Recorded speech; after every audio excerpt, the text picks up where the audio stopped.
Package has just arrived. Let's see what's inside.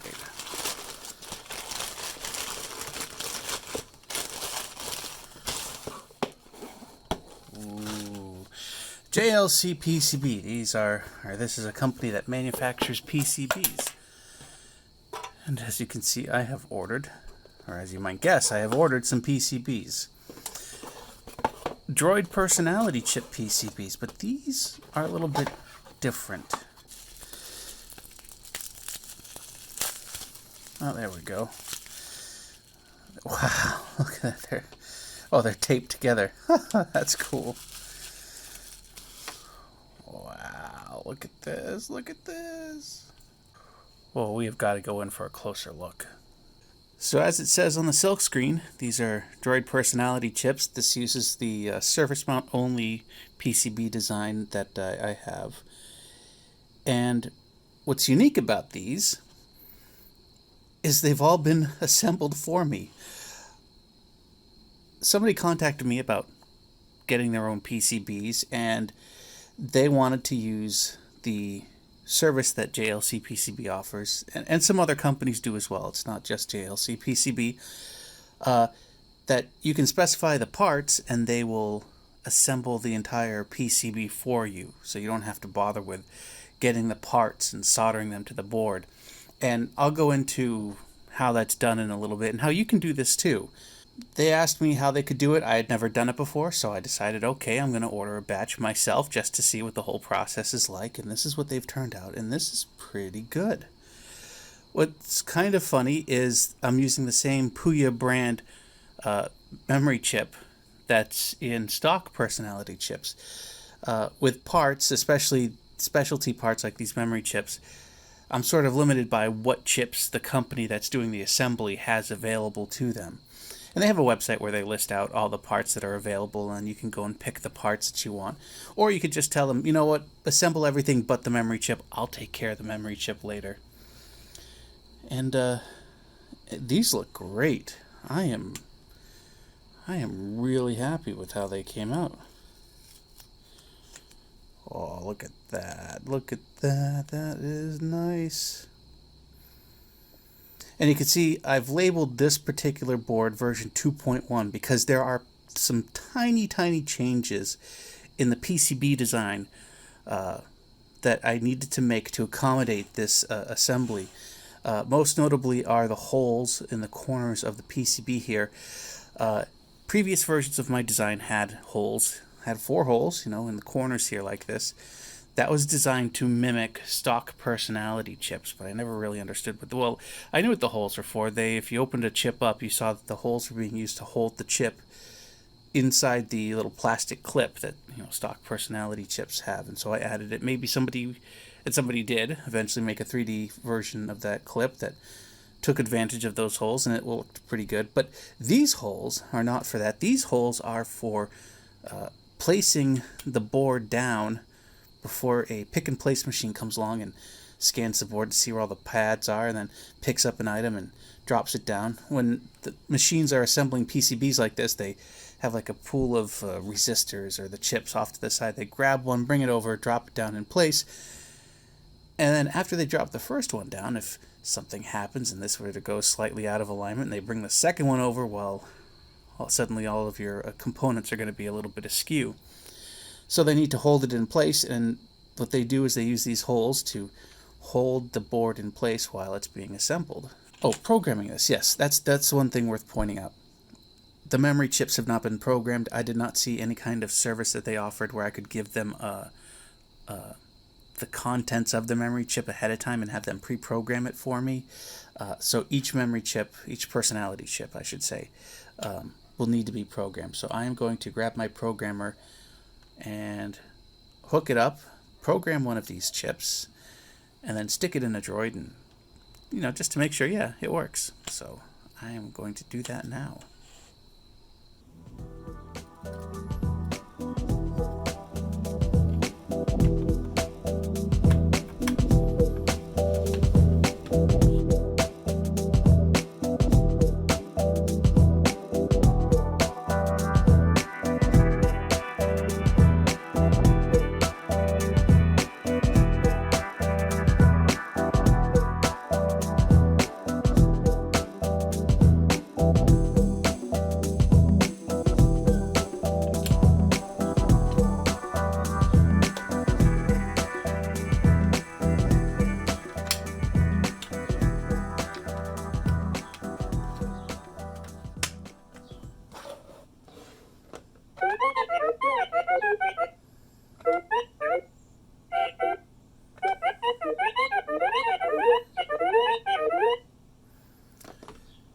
works.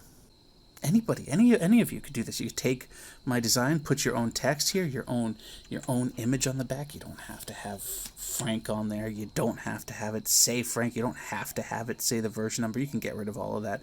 You can take a copy of my PCB design and edit it however you want. And then you could have yourself a batch of these made, fully assembled. You don't need to know how to solder, and that's the nice thing about this.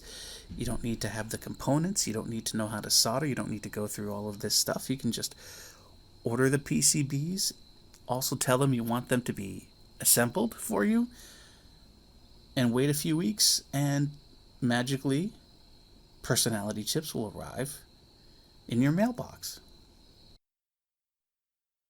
So let's order some PCBs, some personality chip PCBs, and also have JLCPCB assemble them, so that way we don't have to worry about soldering any of the components. We don't have to worry about acquiring any of the components before they get soldered into place.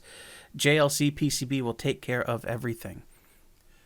This page here is the project page for the Droid personality chips that I've designed. There is a link to it in the description below, and if you click on that, you'll come to this page here. And if you scroll down, you'll see all the different PCB designs that are available. And because I am designing, or I want to order these PCBs through JLCPCB, and I want JLCPCB to assemble them, I've created a special PCB design just for that.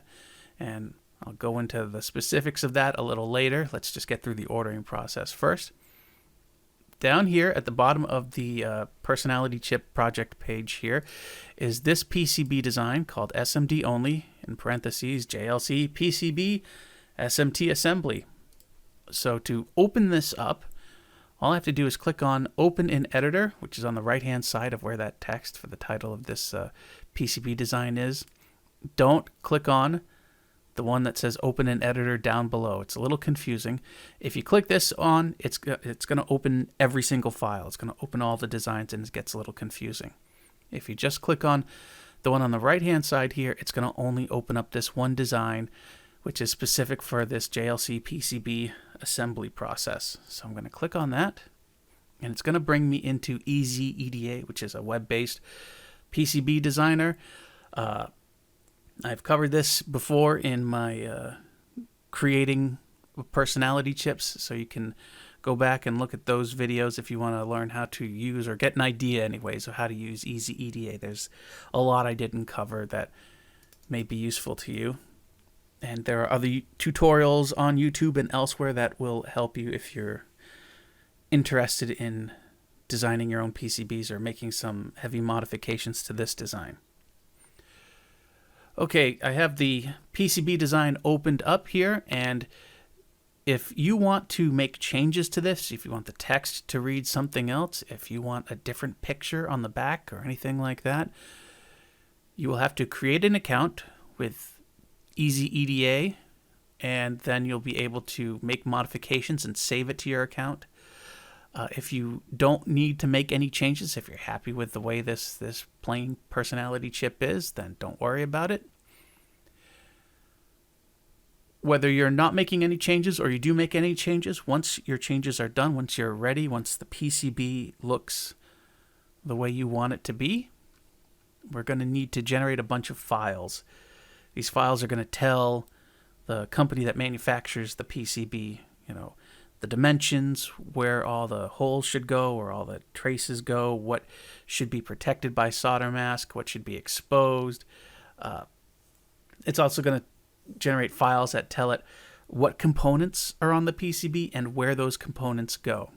So right now it's just generate a bunch of these files, save them to your computer, and then we'll need them when it's time to order the PCBs. All of the files that we need to generate can be generated under this fabrication menu here, and we can just go right down the list. The first 3 menu items are all files that we need to generate. First one is BOM, or Bill of Materials. Let's just click on Export BOM. It has pre-selected a bunch of options here, and I am going to also select JLCPCB part class because I'm ordering this PCB from JLCPCB, so maybe that's important. And I'll click on Export, save the file, save it, Close these windows. Back up to the fabrication menu. This next option is PCB fabrication file, also known as Gerber files. Click on that. It's going to ask you if you want to check the DRC. That's design rule checks or design rule constraints or something like that. It's just a set of parameters saying, you know, pads can only be this far apart or can't be this close together. You can't have stuff too close to the edge. Little rules like that. It will check them. It's going to pass because this is if you haven't made any modifications to the PCB, it'll pass because I've already checked them myself. If you've made modifications and you didn't check the DRC ahead of time, you might get prompted for, you know, this thing is too close, this thing's too big, this thing's too small, and you're going to have to go and fix those things before you get to this point, which is the option to generate the Gerber files. Now, there's a button down here. It says order PCB at JLCPCB. That sort of is a shortcut. It will take your Gerber files and bring you over to JLCPCB. You don't have to save anything to your computer, but for the sake of going through this process of maybe you're using a different PCB designer, or maybe you're going to order through a different company, I'll go through the whole manual process here. I'm going to just generate the Gerber files. I'm going to save it to my computer like so. And then the last one, the pick and place file, just click on that. I'm not going to check anything here. I'm just going to click on export. Again, save a file, and we're done. We've done all of the file generation we need. We have all the files we need now to not only order the PCB, but to have the PCB assembled by JLCPCB. So the next step then is to go to JLCPCB.com and put in an order. And in the top right hand side it says order now. And I'm going to click on that. And there's a button here that says add Gerber file. I'll click on that. And I'm going to pick the Gerber file. You can tell it's the Gerber file because the first word in the file name is Gerber, and it's the only file that ends in zip. And click on that. It's going to upload the file, and JLCPCB is going to process that file, going to figure out, you know, if all the information they need is there, and if not, it'll yell at you. But in this case, it's a file that was generated by EasyEDA, which is a part of JLCPCB. Everything is going to be fine, and here we are. Here is a picture of what our PCB will look like. And now we have a bunch of options here if we want to change the appearance of the PCB or maybe some of the parameters about how it's being made. Most of the options here you're going to leave alone. A couple of them, though, you might want to change. We'll go through these right now. The first one is PCB quantity. By default, it's going to give you, it sets you up with only 5 copies of the PCB, but maybe you want more. You can click on that and you have options to buy many, many more. In my experience, 20 is a good place to go. Going more than 20, things start to get significantly more expensive, especially once we start getting into the surface mount assembly process.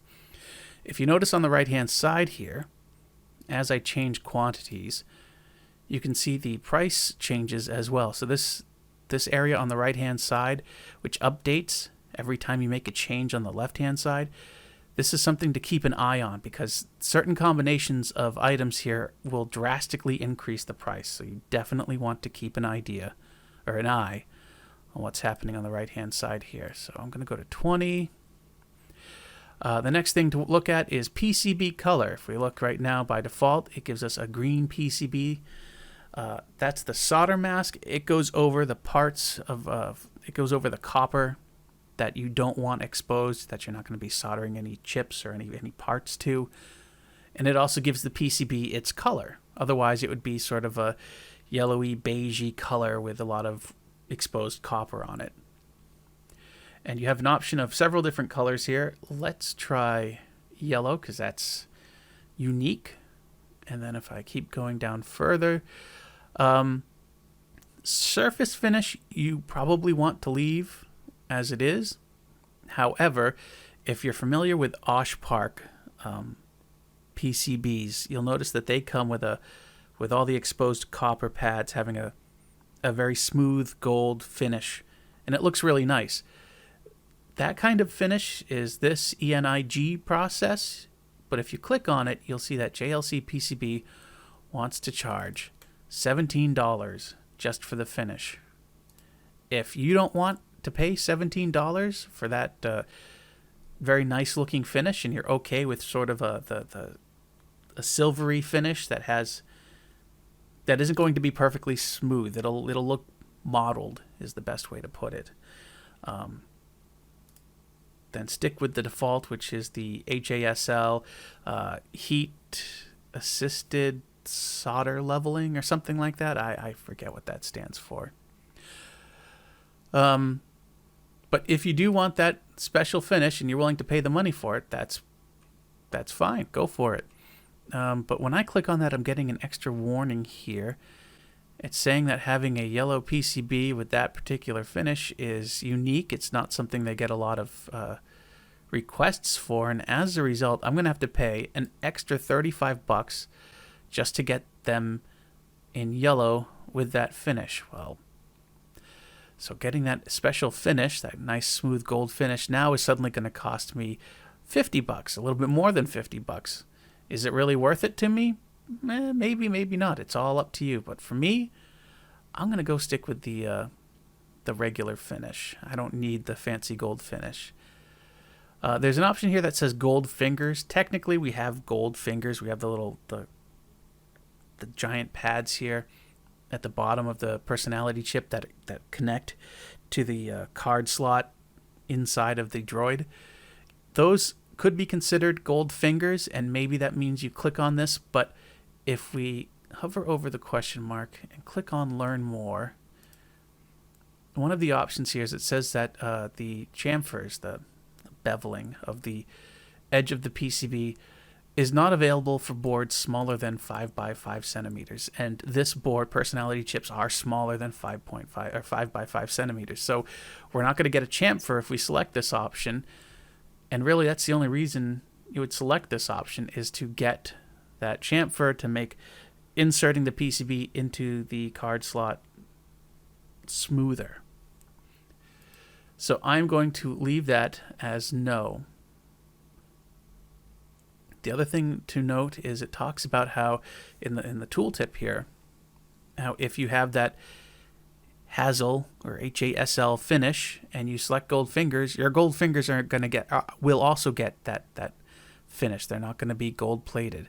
If you want the fingers to be gold plated, you have to select this gold plated finish here, this ENIG finish, which we're not doing. So again, the gold fingers thing, you don't need to select yes, leave it on no.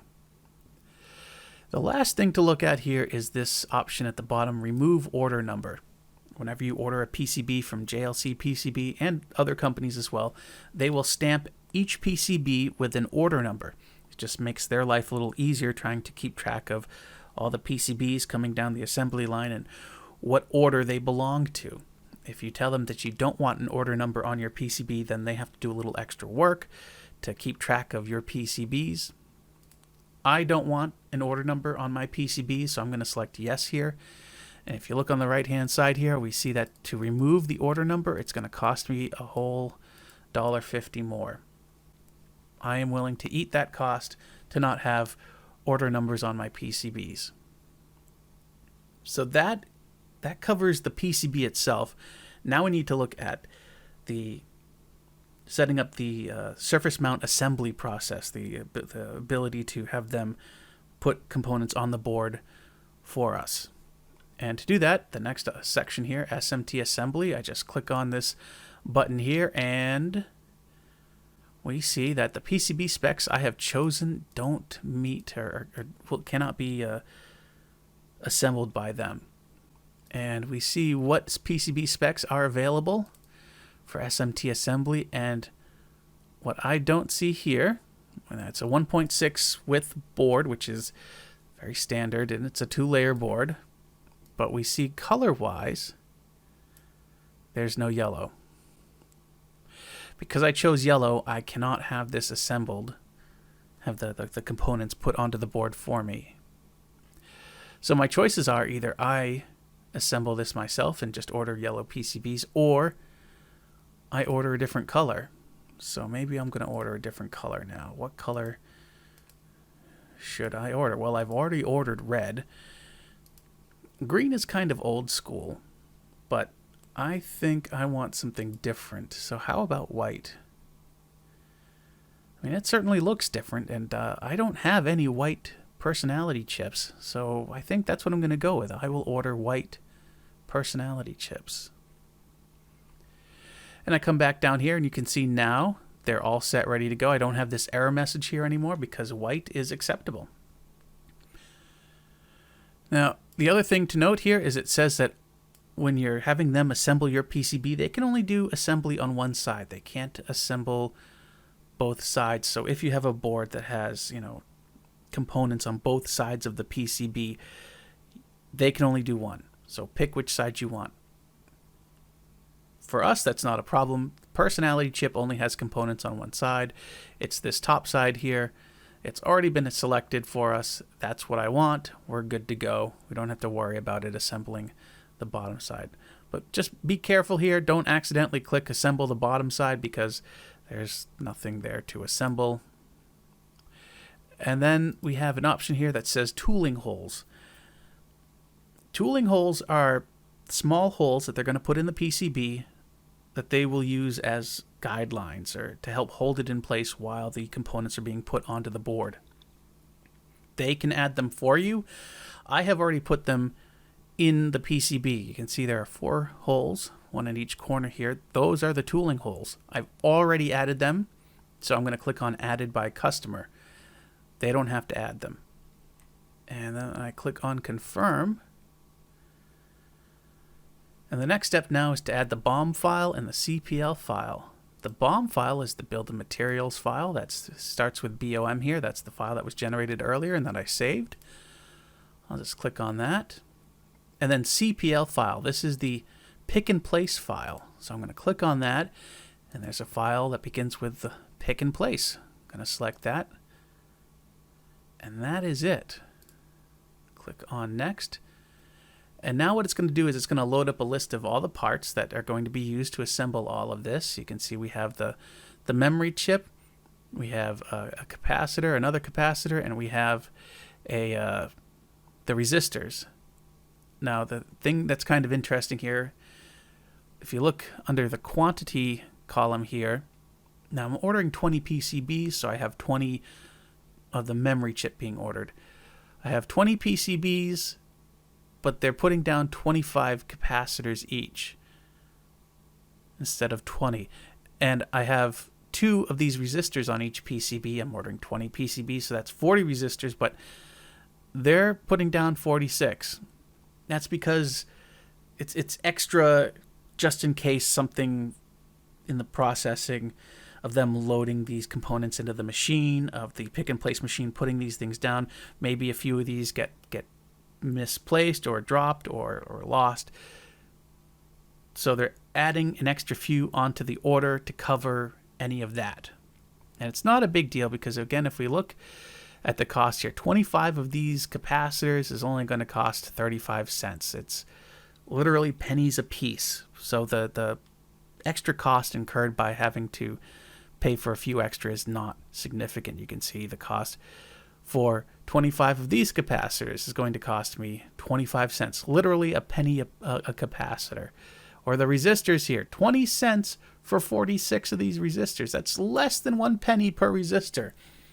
So not a big deal, at least not in such a small PCB in a small volume order here, having those extra components being added onto the order. Not a big deal, but if you go bigger, maybe you start to worry about that. I don't, though.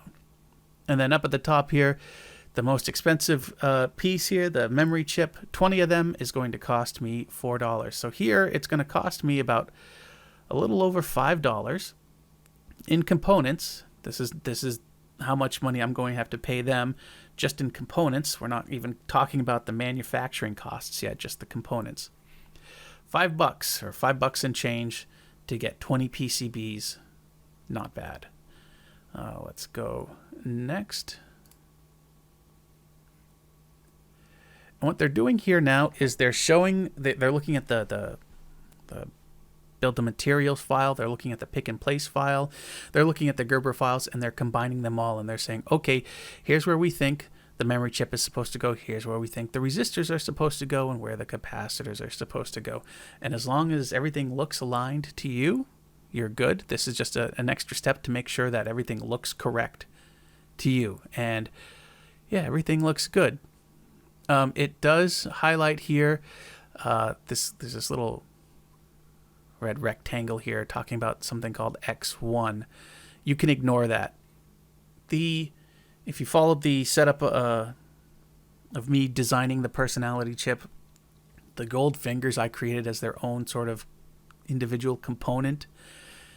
And it's just pointing out that, hey, you've got this extra component here called X1. Is there anything going on here that we should worry about? And yeah, we don't have to worry about any of that. We can ignore that little red rectangle there that's trying to warn us that there's nothing being placed here. So here are all the parts. Here are the costs. And then over on the right-hand side, we see the costs for the PCBs. Here is our assembly, the SMT assembly process, which $7 for setting everything up, $1.50 for the stencil that's going to be used to put down the solder paste to place all those components. We don't have extra fees here. Here's the cost of the components themselves. Extended components fee. Now this we'll get into more in a little bit. After I place this order, I want to talk about a couple of things. The components over here that we're putting onto the board, JLCPCB has a library of components, and again, we'll look at that in a little bit. Some of them are called basic components, some of them are called extended components. Basic components means they're already plugged into the pick and place machine. There's no need for somebody at JLCPCB to go grab a reel of resistors and stick them into the machine. They're already there. That's a basic part. Extended parts are parts that they have that are in stock that they can get, but they're not in the pick and place machine. Somebody at JLCPCB will need to go get a reel of memory chips, stick it into the pick and place machine. For every for those components where somebody has to go and grab them and stick them in the machine for your order, for your specific order, those are called extended parts. The memory chip here is an extended part. So I'm paying $3 for them to go grab the reel of memory chips and sticking them into the pick and place machine. The setup fee is, I believe, $3 per extended component or extended part. So if I had a special type of resistor here that they had to also go and get, I'd be paying $6 because now they have to go get the resistors and the memory chips. So when you're picking components that go into your PCB, you want to pay special attention to what components does the company that's going to do the assembly, what do they have available, and look at basic parts versus extended parts. Part of the reason I created this special PCB design is because I needed to make sure it had basic parts assigned to the different components. If I had left it as I had originally designed it using different parts that I had found elsewhere, I would be paying $3 for each of those components. I'd be paying $12 just in extended component fees. So by using what they have listed in their selection as basic parts, I'm saving a bunch of money here. But that's why I do still have a $3 fee here, is because the memory chip is not available as a basic part. They do have one memory chip. It is available as a basic part, but it costs more per chip than this whole order will cost. And I'll show you that in a little bit. That's where that comes from. And then we have the assembly fee here of a whole 53 cents. Build time, it's going to take roughly 3 days for the PCB and another, 3 days for the surface mount component stuff. And then when we're all said and done, it's going to cost us, before we get to shipping, $23. That's a little over $1 a chip. That's pretty good. Now, if you had changed this to 25 or 30 boards, you might find extra fees showing up here in the top. That is why I settled on 20. In experimentation with the earlier order for red PCBs, I found that out. So I'm sticking with the cheapest option, which is to go with 20.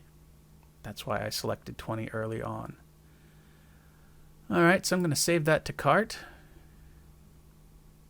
And now I can go through the checkout process if I want.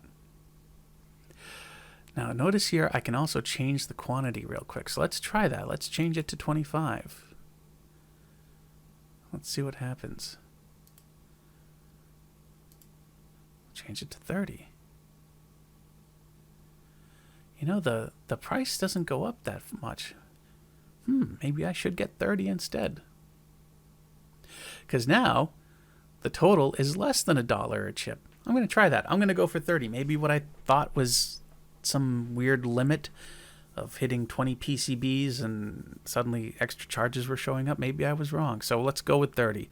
So now I'm going to check out, and if there's anything during the checkout process that I want to show you, I'll include that. Otherwise, we'll just skip right to the order being placed. Okay, one thing worth looking at here is shipping. What is the cost of shipping going to look like?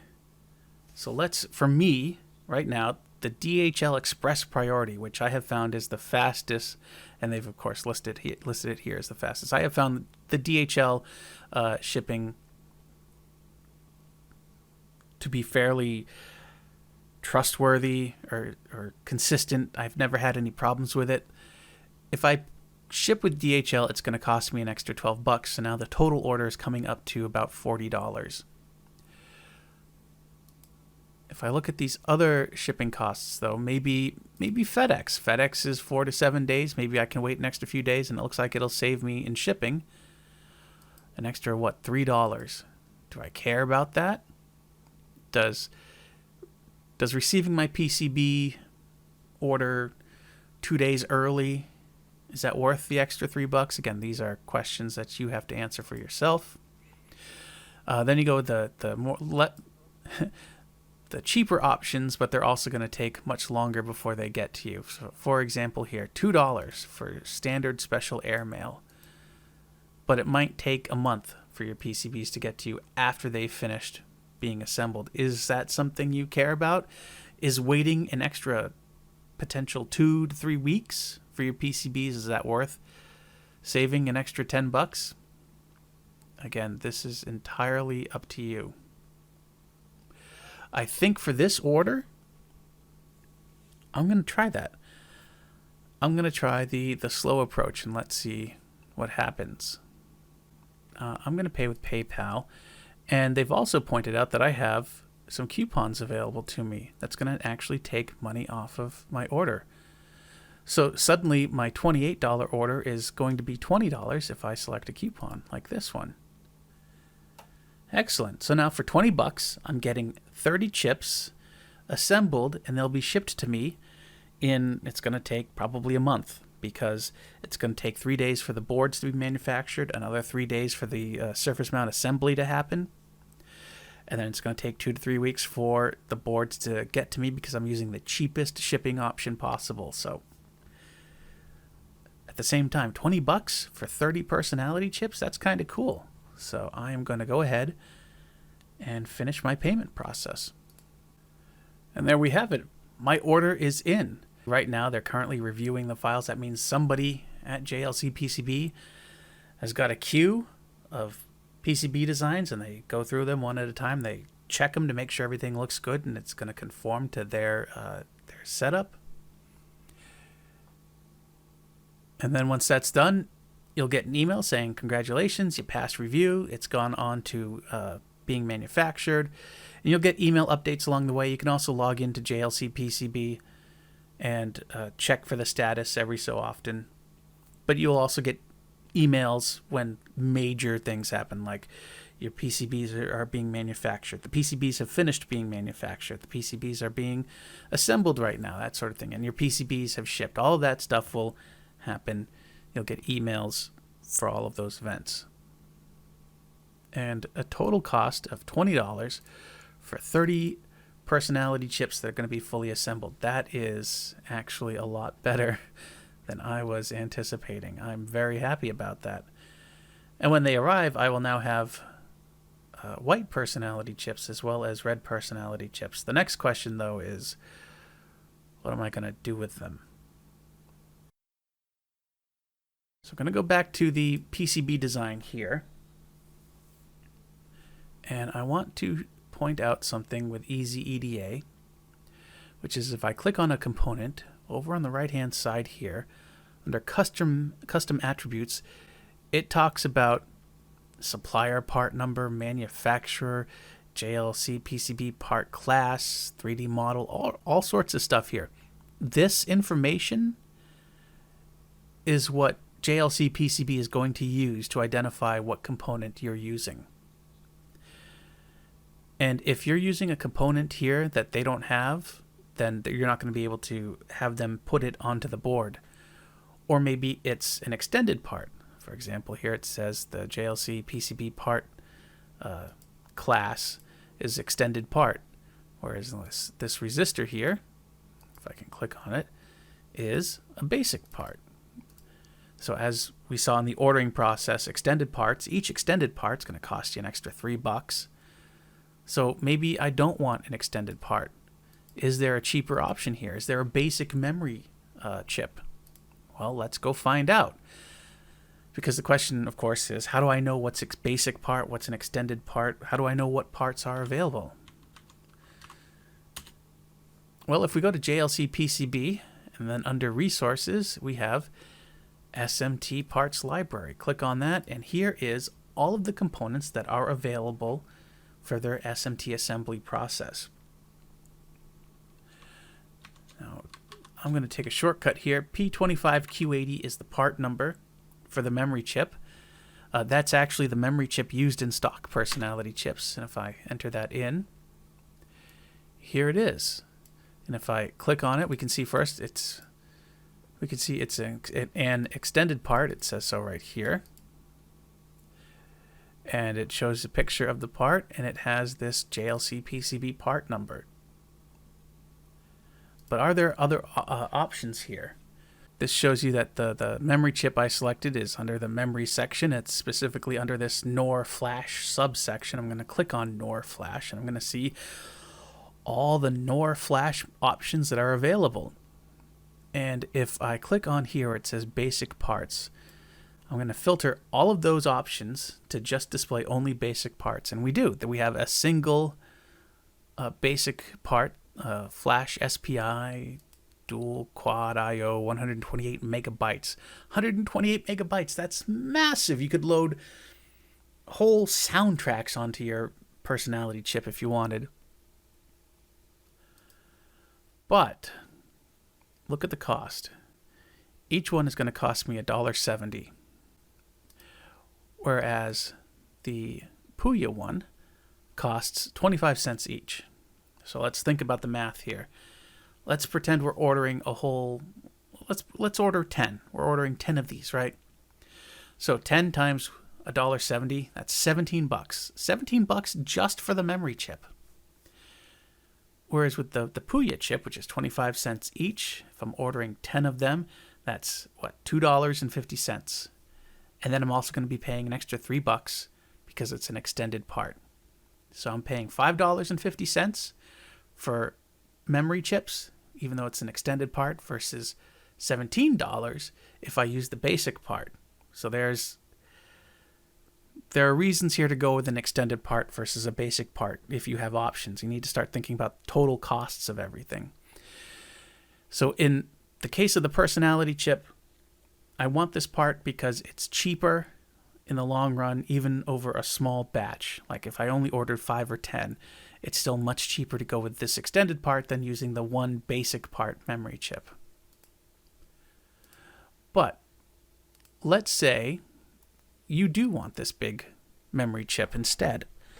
How can we modify the PCB to use this memory chip? Well, let's just take that JLCPCB part number. I'm going to copy that. I'm going to go back into EasyEDA. And in this PCB design here, I'm going to come over here to the left, and I'm going to click on Library. And I'm just going to paste in that keyword. And there it is. And you can see under Classes, I have LCSC, which is sort of a parts store where you can order all of these parts, and I also have next to it JLCPCB assembled, meaning these are parts that are available through JLCPCB's SMT Assembly service. I'll click on that and click on place, and there we go. I can take this memory chip, delete it. We're not going to use that. Instead, we're going to use this one, and I can bring it over and quickly discover that the footprint is a little bit bigger. It's a different size. I need to recalculate the copper area here, this solid red area here, and that's actually really easy. Shift B recalculates everything, and now I want to take a look at how everything is connected and make sure everything looks okay still. The hold pin still goes here. The VCC pin, oh, see, it's maybe I've got it slightly out of alignment. Do I need to bring that down more?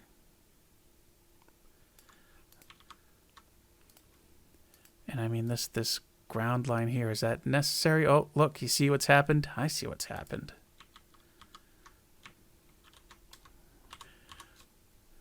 What's happened is the individual pins here are just labeled 1, 2, 3, 4. They don't have a net assigned with them. So now I've got to go and assign all the nets to them.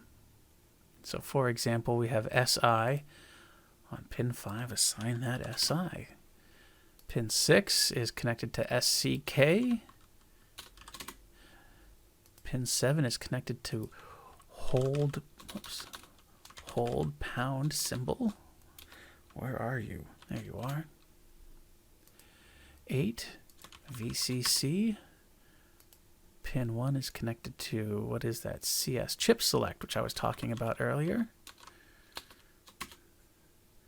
Pin 2 is connected to serial output. Pin 3 is write protect. Pound symbol, where are you? There you are. And pin 4 is ground. And now I need to look at maybe readjusting some of these traces here. Okay. This P25Q80, that's not the memory chip we're using anymore, so I'm going to delete that as well. Now over on the right-hand or left-hand side, there's a bunch of different tabs here. One of them is Design Manager. And what I want to do here is where it says DRC errors, I can click this refresh button, and it's just going to double check and make sure I don't have anything connected incorrectly. So for example, if I change the net on the hold pin to something else, and I hit this DRC error, it's going to find that this pad and this trace, which have different nets, are connected to each other, and we need to fix that. And the fix is just to make sure that the pad's net is correctly identified. And then I can refresh the DRC check, and we're good. And so now I have a personality chip that will use that, trying to get it to show up on the right hand side here, that will use this WINBOND chip that is a basic part. But again, we know that that's going to cost a lot more money. Do you really want a big personality chip that's going to cost more money, but you can load 120 megabytes of data on it? Or do you want to go with a 2 megabyte PUYA chip that is stock, which is what I am going to go with? That is a way that you could go about adding a different memory chip or a different resistor or any other component that you would want to add to the board. That's also sort of how I came up with what parts are on the board here.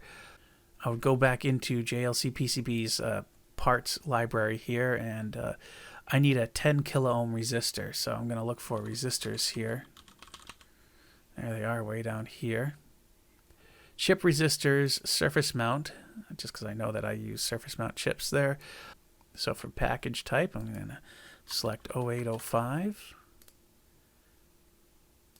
And then for resistance, way over here, 10 kilo ohms, like so. And then click on basic parts. And very quickly we discover I have a whole single chip or part available that's a basic part, which is this particular resistor, 10 kilo ohms in the right package.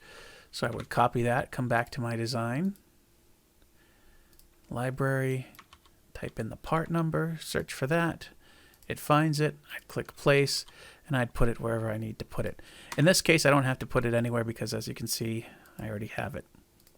But that is how I identified what resistors to use, what capacitors to use for this design. So that is ordering Droid personality chips fully assembled from JLCPCB. I think it makes life a little easier, especially for people who don't want to solder components to a board. It removes a step from the whole assembly process, so if you're somebody who wants to sell custom personality chips, this is going to be way simpler than having to order the parts and the board separately and having to solder all of them together. Now you can just order them pre-assembled, pop one in at a time and reprogram them to whatever personality you want, and you're done. So that's it. That's the process. Now in about a month from now, I will find out whether or not these white personality chips work. And through the magic of editing, here are the PCBs. Here they are, and they look pretty good. I am quite happy with them. Everything's pre-assembled. No need for me to go and do any soldering of any sort. And that looks pretty good. Like right after I finished that video, I forget if I recorded it or not, I did go back and redesign the PCB with a larger memory chip. And this is not the WINBOND memory chip, the basic part one. This is another PUYA, but this is a 4 megabyte as opposed to the 1 megabyte that was on the white. Interesting thing to note, I must have screwed up a little bit. When I ordered the green ones, I must have not checked off use the holes that I created in the PCB, because you can see in the top left hand corner there's an extra hole. I didn't put that there. That's not in my PCB design. They put that there. That's the tooling hole that they used. Now, you know, it is what it is. I just forgot to check that off, that option, I guess. So they added one instead of using the obvious one right next to it. I don't know why. So that's it. That's the video. I hope it's useful. And if you do go ahead and, order some of these, please let me know. Please feel free to send along some pictures. I love to see the finished projects or the finished products of these things. And, that is what excites me about stuff like this. So please feel free to share with me, either by emailing me or with everybody. Just say something in the comments below, and there you go. Good luck. Have fun.